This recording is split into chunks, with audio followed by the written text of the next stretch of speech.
A Heroine's Beginning. Chapter 7. The wedding went off without a hitch. The church was beautifully decorated, and most of the village turned out. However, they were told to sit at the back of the church, to make space for the high-born guest of Lady Kingston. Sir Henry looked almost regal in his silk jacket, but before the service took place, I saw him pacing around outside, clutching Lady Eleanor's necklace again. When I told him it was time to go in, he hastily but carefully placed the necklace in his jacket pocket and walked inside. He sat at the front of the church, his hands fidgeting slightly. This was odd. I had never seen him fidget before. Everyone stood when Miss Ella began to make her way down the aisle. She was wearing a beautiful pale pink dress that had belonged to her mother, which now fit her. Her golden curls almost seemed to glow in the sunlight, and her smile was radiant. Even her father stopped fidgeting when he saw her and smiled back. Then came Lady Anna and Lady Jacqueline. Lady Anna went first, her hair once again fixed into an extremely complicated design, which was too intricate to be becoming. She was dripping with jewels again, and did not look at the congregation until she had passed all the villagers and reached to the noble guests. Then she smiled. Lady Jacqueline followed her hair tied back for a change. She tried to smile at everyone, but it looked forced. They were followed a moment later by their mother. She held herself high as she began to walk, her long purple dress trailing behind her. She also only had eyes for the noble guests, and ignored the rest of us. The service was lovely, and it was followed by the wedding celebration, which was to take place at the manor. Only the nobility was invited. Even though the party was quite small, the workload was still massive. Most of the food was already made, but there was still a lot of serving and fetching and cleaning to do. Everything had ran smoothly, but by the time the guests had gone and the family were ready to retire, I was about ready to collapse. My brother and sister were yawning as well when they finally were able to call it a night.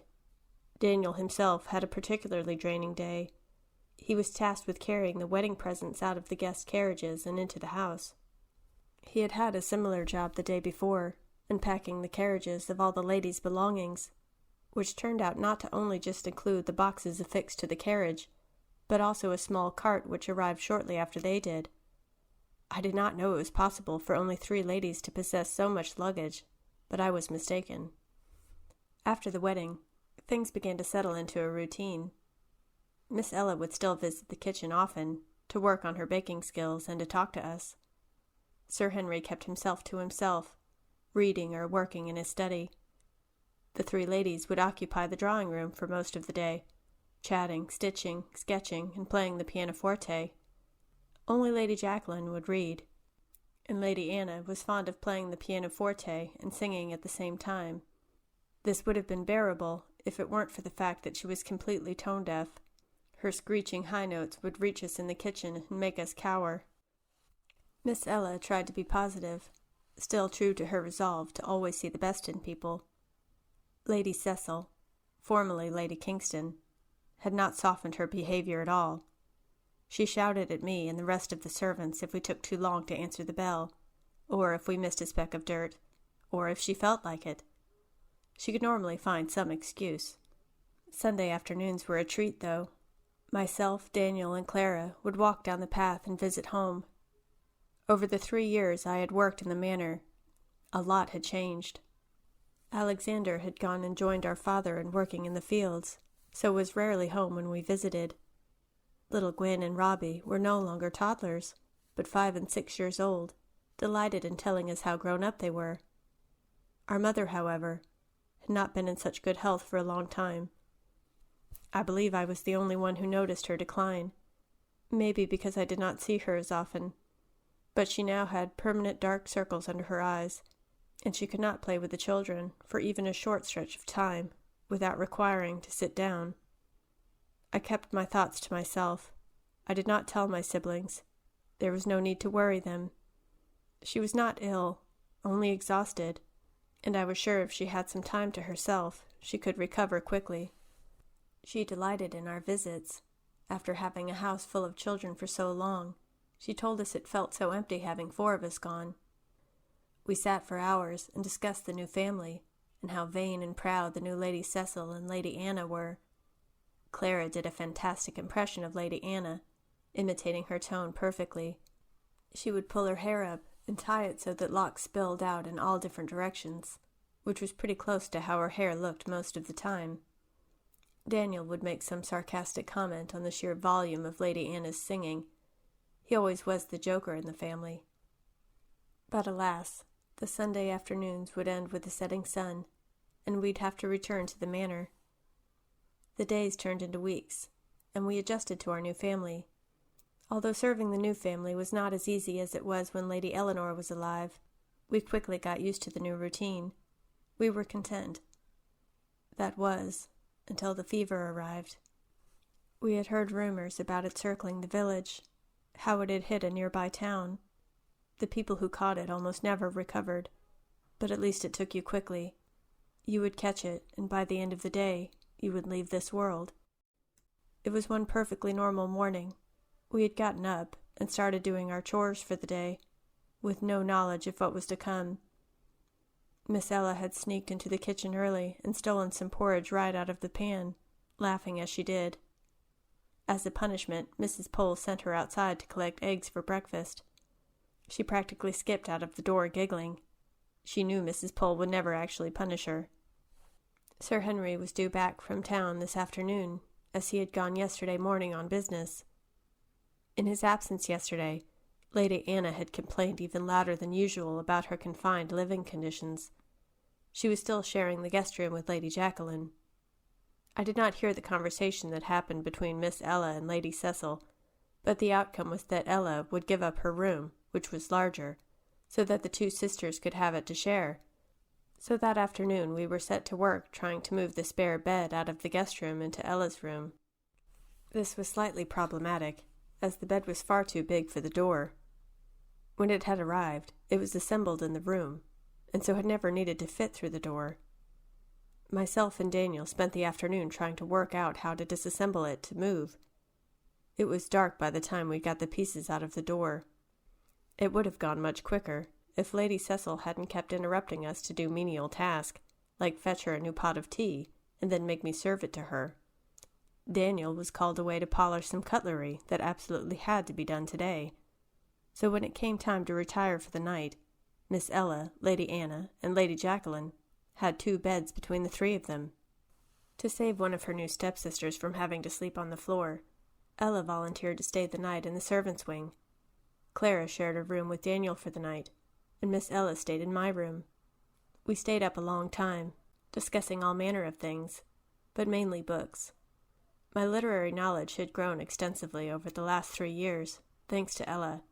Although I had enjoyed many of the books, my favorites remained the tales of Robin Hood and my folk tales of Exodia. We finally blew out the candle when Ella could not stop yawning.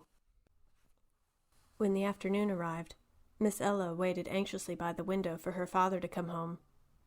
He finally rounded the corner a little later than expected, with a large smile on his face when he saw Ella waiting for him. She ran to him and embraced him, but he pulled away quickly and said that he had some urgent business to attend to in his study. He called in Lady Cecil, and they vanished from sight behind a closed door in his study. She emerged a little while later, her face slightly paler than usual. The rest of the day passed, and Sir Henry's study door remained closed. Dinner time approached, and Miss Ella went to go fetch her father. The servants and myself were in the kitchen, when a loud scream for help came from upstairs. Daniel and I raced up the stairs as fast as we could, and found Sir Henry's door flung wide open, and Ella screaming. Sir Henry was laying face down on the desk, coughing, with sick dripping off the table. The sick itself had blood in it. He was white as a sheet and sweating, his eyes a little glassy. Lady Cecil walked in behind us and instantly left the room, covering her mouth. With Miss Ella's help, we lifted him up and began to help him up the stairs to his bedroom, tears streaming down Ella's face as we did. Daniel called for Clara as we passed the entrance to the kitchen and told her to run for Mr. Smith. We eventually got him into bed. He was now shaking all over. I told Daniel to go and get Miss Pole, and then start cleaning up the mess in the study. I stayed with Ella as she grasped her father's hand, willing him to get better. Mr. Smith burst through the door shortly after and began examining his patient. He asked Ella a few questions, and she replied, though sobs were racking her chest. He only took a few minutes. Then he turned on me and asked where the lady of the house was. I showed him to the drawing room, but to my surprise she was not there. I heard talking coming from the next room. I opened the door and found all three of them sat at the dining table, eating soup. Mrs. Taylor stood at the side of the room, not looking very happy that she was being forced to serve them. Lady Cecil rounded on me. "You better have a good reason for disturbing our meal." I stared at her incredulously. She could not be that cold-hearted. Mr. Smith saved me from having to answer the question. He walked toward her and whispered in her ear. She stood up immediately and told the girls to follow her. I half walked, half ran back to the master's room, with Mr. Smith at my heels. Miss Ella was still there, placing a cold rag on her father's head, trying to soothe him. She was singing a lullaby. Mr. Smith went over to her. "I'm sorry, miss, but he has contracted the fever. He will not live."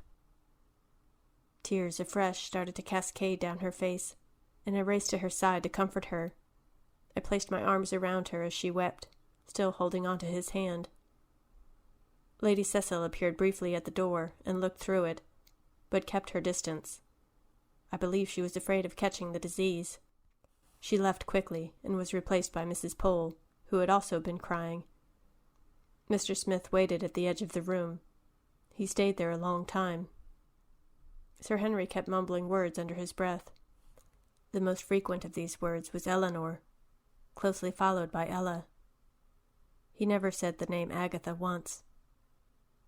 As the dawn approached and the sky began to lighten, his breath became shallower and shallower. He turned his head and looked directly at Ella and started to smile. His eyes closed and his breathing stopped. The smile he had given Ella was still on his lips. Mr. Smith walked over and checked his wrist for a pulse. There wasn't one. Ella was now an orphan.